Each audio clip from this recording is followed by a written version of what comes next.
Hello प्यारे बच्चों, कैसे हैं आप लोग। आज हम पढ़ेंगे हिंदी का नया अध्याय कारक। केस कारक शब्द का अर्थ है क्रिया को करने वाला, अर्थात संज्ञा या सर्वनाम के जिस रूप से उसका संबंध वाक्य में क्रिया या अन्य संज्ञा सर्वनाम शब्दों से जाना जाए उसे हम कारक कहते हैं। जब हम संज्ञा या सर्वनाम शब्दों का उसके वाक्य से संबंध को समझते हैं बच्चों कि इसका इसके साथ क्या संबंध है, तो उसे हम कारक कहते हैं। तो आइए अध्ययन करते हैं कारक का। कारक शब्द का अर्थ है क्रिया को करने वाला।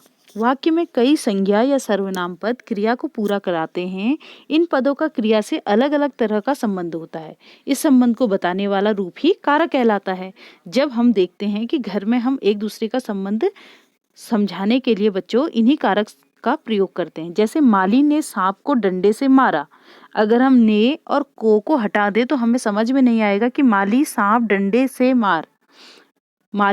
डंडे मार डाला कहेंगे तो ये वाक्य क्या हो जाएगा, अशुद्ध हो जाएगा। इस वाक्य में माली, सांप और डंडा तीन संज्ञा शब्द हैं जिनका क्रिया से संबंध है।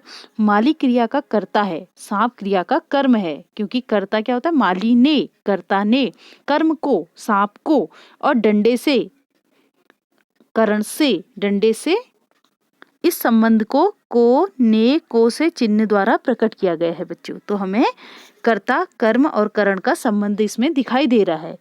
इसका अर्थ हुआ कि संज्ञा या सर्वनाम के जिस रूप से उसका संबंध वाक्य में क्रिया या अन्य संज्ञा सर्वनाम शब्दों से जाना जाए उसे कारक कहते हैं। निम्नलिखित वाक्यों को ध्यान पूर्वक पढ़िए बच्चों। जैसे दादाजी ने खाना खाया, हिमालय से गंगा निकलती है, भाई पुस्तक पढ़ता है, लाल कमीज सोहन की है, माताजी चाकू से सब्जी काट रही है, कपड़े छत पर सूख रहे हैं, रक्षाबंधन पर पिताजी हमारे लिए मिठाई लाए। अरे बच्चों सुनो। तो बच्चों आप लोगों ने देखा कुछ शब्द इसमें रंगीन किए हुए हैं। लाल मोटे पदों में जिन चिन्हों का प्रयोग किया गया है उन्हें कारकी चिन्ह कहते हैं। जैसे दादाजी ने, चाकू से, हमारे लिए पीछे का, ठीक है, सोहन की, पर। ये संज्ञा या सर्वनाम शब्दों का क्रिया के साथ संबंध प्रकट करते हैं। इन्हें विभक्ति या परसर्ग भी कहा जाता है बच्चों, ठीक है। तो कारक के प्रकार, कारक के प्रायः 8 प्रकार होते हैं। जैसे कर्ता ने, कर्ता क्या है, कारक है, उसका विभक्ति चिन्ह क्या है, ने। कर्ता ने कर्म को करण से या के द्वारा, संप्रदान को के लिए, अपादान से, संबंध काके की, अधिकरण में पर, संबोधन हे हो अरे। अब इनको हम बच्चों विस्तार से पढ़ेंगे कि कर्ता कारक वाक्य में क्रिया या काम करने वाले को कर्ता कारक कहते हैं। जो भी काम करता है, जैसे राम ने रावण को मारा, तो काम किसने किया, राम ने। तो जो क्रिया कर रहा है वो क्या है, राम है। तो कर्ता पद प्रायः संज्ञा या सर्वनाम का ही होता है बच्चों, ठीक है। तो इसे हम कहते हैं कर्ता ने। अब इसमें चित्र के माध्यम से दिखाया गया है। जैसे लड़का खेलता है, कौन खेलता है, लड़का खेलता है। माता जी ने किताब दी, किसने किताब दी, माता जी ने किताब दी। कर्ता कारक का प्रयोग 2 प्रकार से होता है। लड़का परसर्ग रहित, माता जी ने परसर्ग सहित। कहने का अर्थ है एक में कारक है और दूसरे में कारक नहीं है। तो ये दोनों कर्ता के ही उदाहरण है बच्चों। पहचान, वाक्य में मुख्य क्रिया के साथ कौन प्रश्न करने पर उत्तर में मिलने वाला जो पद होता है वो कारक होता है। जैसे कौन खेल रहा है, कहा तो हमें पता चल गया कर्ता, अर्थात लड़का खेल रहा है। जैसे लड़का नहाता है, कौन नहाता है, उत्तर मिलता है हमें लड़का। अतः इस वाक्य में लड़का कर्ता है। विशेष, कभी कभी कर्ता कारक के साथ ने के अलावा को के द्वारा से परसर्ग का भी प्रयोग हो जाता है। जैसे दीदी को बाजार जाना है, दीदी से चला नहीं जाता। तो ये बच्चों ये विशेष है, ये कभी कभी होता है ऐसा।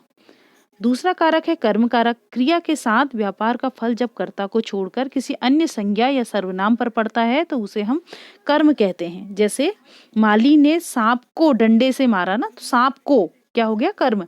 इसकी विभक्ति को है। बच्चे क्रिकेट खेल रहे हैं, किसको, इसका अगर हम प्रश्न करेंगे किसको खेल रहे हैं, क्रिकेट को खेल रहे हैं। राहुल ने घोड़े को घास दी, किसको घास दी, घोड़े को घास दी।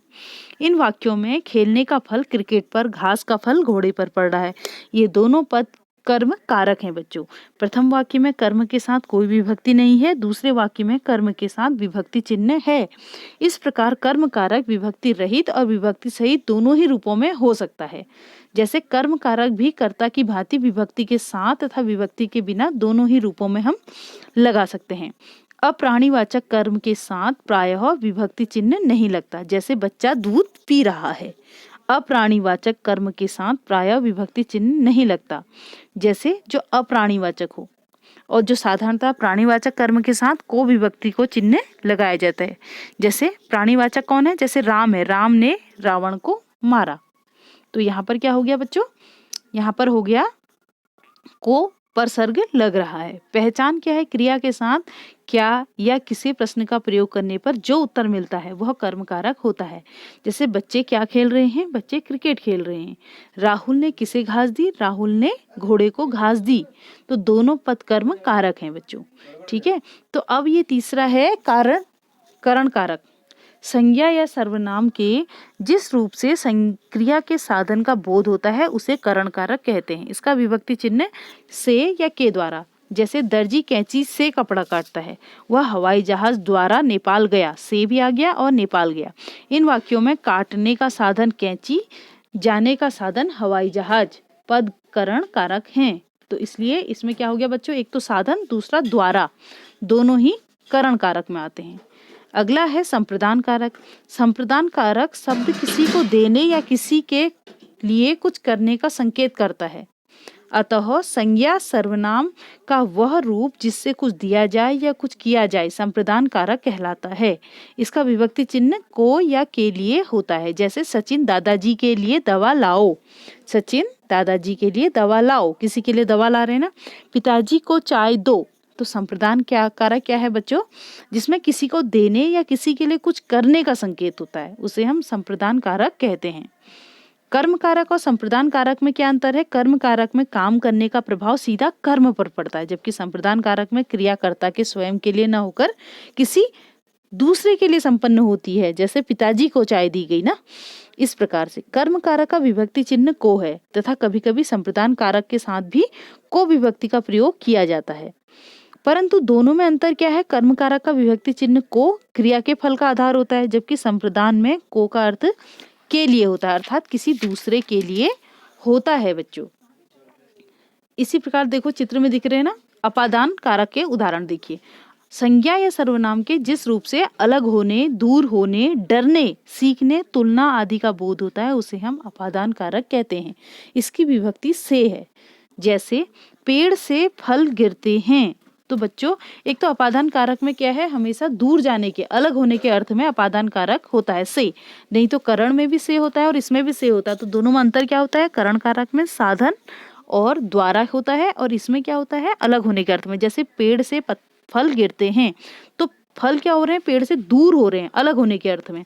उसी प्रकार वह शेर से डर गया, और कुछ शब्द हैं जैसे निकलना, डरना, तुलना करना, सीखना और दूरी, ये भी सब अपादान कारक के ही उदाहरण हैं। जैसे गंगा हिमालय से निकलती है, निकलना अर्थात दूर जा रही है। डरना, वह सांप से डर गई।